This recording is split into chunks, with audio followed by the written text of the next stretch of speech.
દરેક વિદ્યાર્થી મિત્રોનું યુનિક એકેડમીમાં હાર્દિક સ્વાગત છે.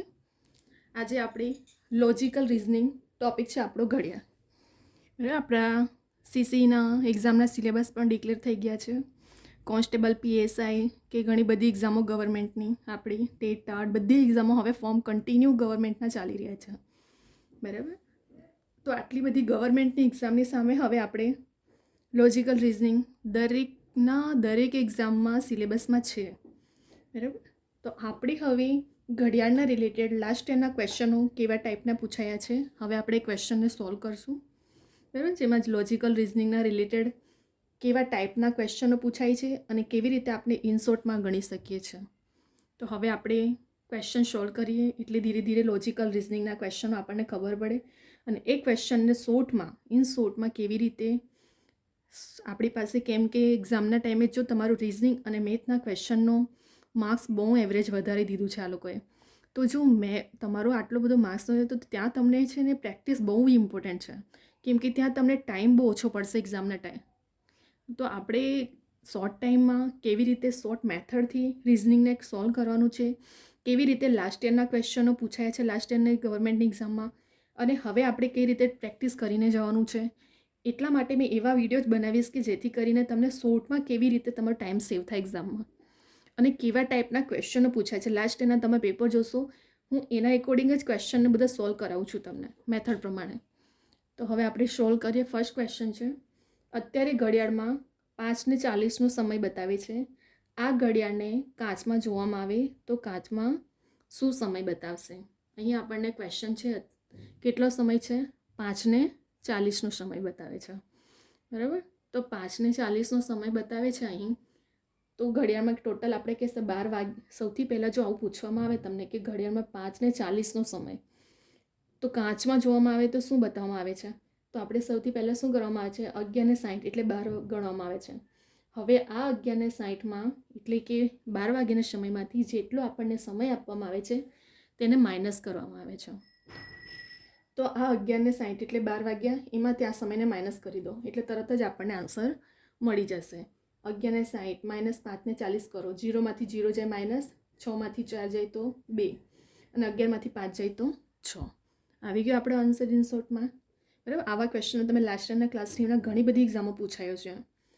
તો આપણે શું કરવાનું? ફક્ત 11:60 એટલે 12 વાગે ગણાય. તો 11:60 એટલે 11:60માંથી ખાલી 5:40 જેટલો સમય બતાવવામાં આવે છે એ સમયને તમારે ફક્ત માઇનસ કરી દેવાનું. આપણો આન્સર મળી ગયો. હવે આપણે બીજો ક્વેશ્ચન જોઈએ. ઘડિયાળમાં 4:30નો સમય બતાવે છે તો બંને કાંટા વચ્ચે ખૂણો શોધો. હવે આપણે બંને કાંટા વચ્ચે ખૂણો શોધવાના પણ ઘણા બધા રિઝનિંગના ક્વેશ્ચનો પૂછાયા છે લાસ્ટ યરમાં. તો એ પ્રમાણે બંને કાંટા વચ્ચે 4:30નો સમય બતાવવામાં આવે છે ઘડિયાળમાં. તો 4:30ના સમય પ્રમાણે ખૂણો શોધવાનું સૂત્ર શોર્ટમાં કયું છે? ખૂણો બરાબર 11/2 ગુણ્યા મિનિટ માઇનસ 30 ગુણ્યા કલાક. આ સૂત્ર તમારે એક્ઝામમાં કામ લાગશે. બરાબર, ખૂણો શોધવાનો ઘડિયાળનો ટાઈમ આપ્યો હશે અને બે કાંટા વચ્ચે ખૂણો, તો પછી આ સૂત્ર પ્રમાણે ગણી કાઢવાનું. કયું છે સૂત્ર? ખૂણો બરાબર 11/2 ગુણ્યા મિનિટ માઇનસ 30 ગુણ્યા કલાક. હવે 11/2 આપણને આપ્યું છે, મિનિટ કેટલા આપ્યા છે આપણને અહીં? 30. હવે આ સૂત્રનું 30 મૂકો અને કલાક કેટલા આપ્યા છે? 4. સૂત્રમાં આપણે કિંમત મૂકી. હવે 15×2 ઉડી ગયા તો 11 ગુણ્યા 15 બાકી રહ્યું. હવે 30ને 4 વડે ગુણાકાર કરશો તો કેટલા રહેશે? 120. પણ એક્ઝામમાં તમે આ ભૂલ ના કરતા કે આ બધી રકમને એક સાથે ગણી લો ને 4ને અલગ. અહીં માઇનસ છે તો આ બે રકમ અલગ પડે છે અને આ બે રકમ અલગ પડે છે. તો મેથના રૂલ અને રિઝનિંગના રૂલ્સ પ્રમાણે જ તમારે માઇનસ, પ્લસ કે મલ્ટીપ્લાય કરવામાં આવે છે. બરાબર, તો અહીં આપણે શું કર્યું? 15×2 ઉડી ગયા, 11×5 કરશો તો 155 આવ્યા અને 30 ચોક 120. હવે 155માંથી તમે 120 માઇનસ કરશો તો આન્સર આવશે આપણો 45. બરાબર, આને જો તમારી પાસે સૂત્ર ફોર્મ્યુલા હશે તો શોર્ટમાં તમે આને ફટાફટ આન્સર લઈ શકો છો. ફરી એકવાર શું કીધું છે અહીં કે આપણને સમય આપવામાં આવે છે ઘડિયાળમાં, તો બંને કાંટા વચ્ચે ખૂણો શોધો. આ ક્વેશ્ચન તો દરેક એક્ઝામમાં પૂછાયા છે ગવર્મેન્ટની. તો આપણે આને કઈ રીતે શોર્ટમાં ગણવામાં આવે છે? સૂત્ર પ્રમાણે જુઓ, અહીં ફોર્મ્યુલા છે 11/2 ગુણ્યા મિનિટ માઇનસ 30 ગુણ્યા કલાક. આ તમારું સૂત્ર છે. જો તમને ખૂણો પૂછવામાં આવે કે બંને કાંટા વચ્ચે ખૂણો શોધો તો પછી આ સૂત્ર મૂકીને ફટાફટ ગણી કાઢવાનું. હવે આપણે શું કરી, ફોર્મ્યુલામાં કિંમત મૂકીએ સૂત્રમાં, 11/2 ગુણ્યા મિનિટ કેટલા આપ્યા છે 30 માઇનસ 30 ને કલાક કેટલા આપ્યા છે આપણને 4 આપ્યું છે. હવે 15×2 = 30 ઉડી ગયા, 11 ને 15 ને 30 ચોક 120. હવે 11 ને 15 વડે ગુણાકાર કરશો તો જવાબ કેટલો આવશે 155. 155 માઇનસ 120 કરતો તો આન્સર 45 આપણો આવી ગયો. હવે આપણે બીજો ક્વેશ્ચન જોઈએ. ઘડિયાળમાં 8:30નો સમય બતાવે છે તો બંને કાંટા વચ્ચે ખૂણો શોધો. હવે અહીં પણ સેમ આ જ ફોર્મ્યુલા યુઝ કરવાનો છે, પરંતુ અહીં શું ચેન્જ થાય છે તે જુઓ. ખૂણો શું છે 11/2 ગુણ્યા મિનિટ માઇનસ 30 ગુણ્યા કલાક. સૂત્ર આપણે બેઠું મૂકશું.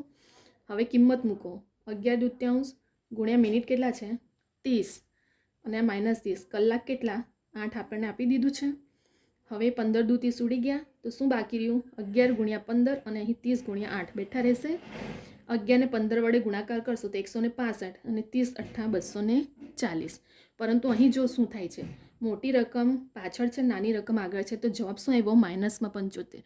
તો તમને પેપર સેટર કન્ફ્યુઝ કરવા માટે ઓપ્શનમાં માઇનસમાં પણ 75 મૂકશે અને પ્લસમાં પણ 75 મૂકશે. પરંતુ એટલું યાદ રાખજો કે જો બંને કાંટા વચ્ચે ખૂણો શોધવામાં આવે છે તો ક્યારેય પણ માઇનસમાં આન્સર નથી ગણવામાં આવતું, એને પ્લસ ગણવામાં આવે છે માઇનસને. તો જવાબ શું આવશે +75. ખૂણો ધન જ હોય છે. આ વસ્તુ કન્ફ્યુઝન ના થાય તમારે, એ સૌથી વધારે ઇમ્પોર્ટન્ટ છે કે સૂત્ર મૂકો, સૂત્રમાં જેમ આપણે કિંમત બધી મૂકી અને માઇનસ આન્સર આવે તો ક્યારેય પણ બંને કાંટા વચ્ચે જે ખૂણો બને છે તે માઇનસમાં નહીં ધનમાં જ હોય છે, પ્લસમાં. તો જો માઇનસ આન્સર આવે તો આપણે એને ધન સમજવાનું કે પ્લસ.